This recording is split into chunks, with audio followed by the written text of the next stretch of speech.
আশা করি ভালো আছো। দেখো আমরা আজকে কি শিখবো বলো? আজকে আমরা ভাগ শিখবো। তো আমরা আজকে 1 নাম্বার ভাগটা করি। দেখি আমরা 3 দিয়ে 27 কে ভাগ করব, তাই না? আমরা 3 দিয়ে কতকে ভাগ করব? 27 কে। তো 27 কে ভাগ করার সময় প্রথমেই আমরা দেখব যে 3 দিয়ে 2 কে ভাগ করা যায় কিনা, তাই না? 3 দিয়ে কি 2 কে ভাগ করা যাবে?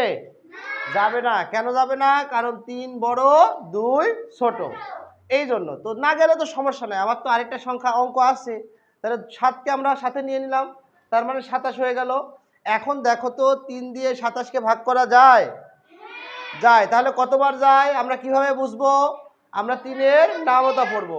তাহলে দেখো তো 3 এর ঘরের নামতা পড়লে কত হলে 27 হয়? 3 একে 3, 3 দুগুণে 6, 3 তিনে 9, 3 12, 3 15, 3 6 18, 3 7 21, 3 8 24, 3 9 27। তাহলে কয়বার গেল? 9 বার। তাহলে 9টা আমরা কোথায় লিখবো? এই 27-এর নিচে না এই পাশে? হ্যাঁ, আমরা এই যে ফাঁকা জায়গা এই পাশটায় 9 লিখবো। আর যেহেতু 3 9 27 হয়, আমরা এই 27-এর নিচেও 27 লিখবো। লিখে আমরা একটা দাগ দিয়ে বিয়োগ করে ফেলবো। দেখো তো 27 থেকে 27 বিয়োগ করলে কত হয়? 0। অর্থাৎ আমাদের কি আর ভাগ করার কিছু আছে? নেই। আমরা আর কিছু ভাগ তার মানে আমাদের হয়ে গেছে।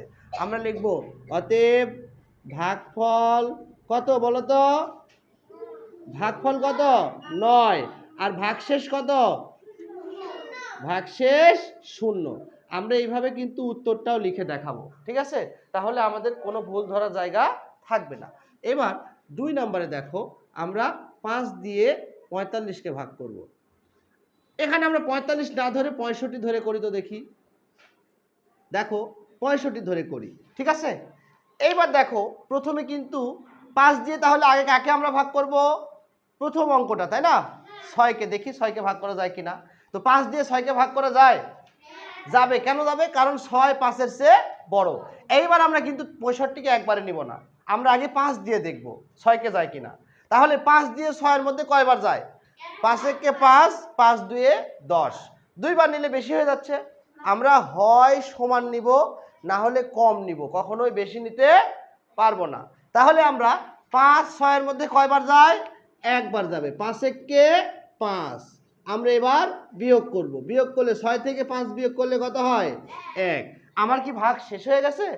শেষ হয়নি, কারণ এইখানে দেখো পাশে আরেকটা 5 আছে। আমি কি 5কে ভাগ করেছি? করিনি, তাই না? তাহলে এখন আমরা এই 5কে কান ধরে এই 1-এর পাশে নামিয়ে ফেলবো। কিভাবে নামাবো? কান ধরে নামাবো।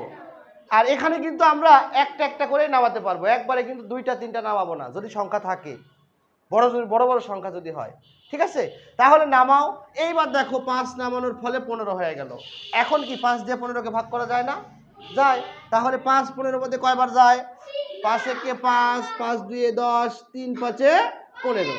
তাহলে এখানে আমরা 3 লিখবো আর এর নিচে 15 লিখবো। লিখে আমরা বিয়োগ করে ফেলবো। বিয়োগ করে দেখো 0 হয়ে গেছে। তার মানে আমরা ভাগফল ভাগশেষ দুইটাই পেয়ে গেলাম। তাহলে অতএব ভাগফল কত পাইছি বলো তো? ভাগফল 13 আর ভাগশেষ কত? 0। ভাগশেষ কি সবসময় 0 থাকে? কখনো কখনো অন্য সংখ্যাও হতে পারে, তাই না?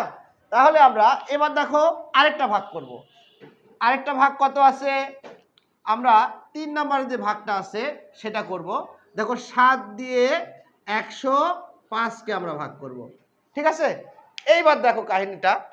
প্রথমে দেখো 7 দিয়ে আমরা দেখবো 1কে ভাগ করা যায় কিনা। 7 দিয়ে কি 1কে ভাগ করা যায়? যায় না, তাই না? 7 দিয়ে 1কে ভাগ করা যাবে না। তাহলে 0 নিব আমরা। তো 1-এর সাথে 0 মানে 10 হয়ে গেল। তো 7 দিয়ে দেখো 1 1 না গেল, 10-এ কিন্তু ভাগ করা যায়।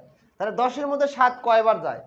তো একবার দিলে হয় 7 একে 7, 2 বার দিলে 7 2-এ 14। তাহলে 14 2 বার দিলে বেশি হয়ে যাচ্ছে 10-এর চেয়ে। তাহলে আমি কয়বার দিব? একবার দিব। তাহলে একবার দেই। 7 একে 7। এখন এই যে 7 লিখবো, আমি কি 1-এর নিচে 7 লিখলে হবে? 1-এর নিচে লিখলে হবে? হবে না, কারণ আমি তো 1 1 ভাগ করিনি, আমি ভাগ করেছি 10কে। আর সব সময় যেটাকে ভাগ করব তার এককের স্থানে, অর্থাৎ শেষের সংখ্যার নিচে লিখতে হবে, শেষের অঙ্কের নিচে। তাহলে এই 7টা আমি লিখবো এই 0-র নিচে। লিখে আমি এখন বিয়োগ করব। তাহলে বিয়োগ করলে হয় 7 আছে কত হলে 10 হবে? 3-এ। হাতে আছে 1, 1 1 মিলে গেলে বামে 0 বসে না। এখন কি করব, আমার যেহেতু ভাগের আরো একটা অঙ্ক আছে, এই অঙ্কটাকেই নিচে নামায় আনি। তাহলে 5কে নিচে নামায় আনলাম, নামায় আনলে হলো 35। এখন আবার দেখো 7 দিয়ে 35-এর মধ্যে কয়বার যায়? 7 দিয়ে 35-এর মধ্যে কয়বার যাবে? তাহলে নামাতে পড়ি আমরা। 7 একে 7, 7 দুয়ে 14, 3 7 21, 4 7 28, 5 7 35। দেখো আমরা 35ই পেয়ে গেলাম, তাই না? তাহলে আমরা লিখব কি 5 7 35, 5 লিখবো আমরা ভাগফলে, আর এইখানে লিখবো 35। এবার দেখো বিয়োগ করলে আমাদের 0 হয়ে গেছে, তার মানে আমাদের ভাগ শেষ। তাহলে অতএব ভাগফল কত হয়েছে বলো তো? ভাগফল 15 আর ভাগশেষ 0। এইভাবে আমরা আস্তে আস্তে প্রতিনিয়ত আমরা বড় বড় ভাগ শিখবো। তো পরবর্তী ক্লাস পর্যন্ত ভালো থেকো। ধন্যবাদ সবাইকে। আল্লাহ হাফেজ।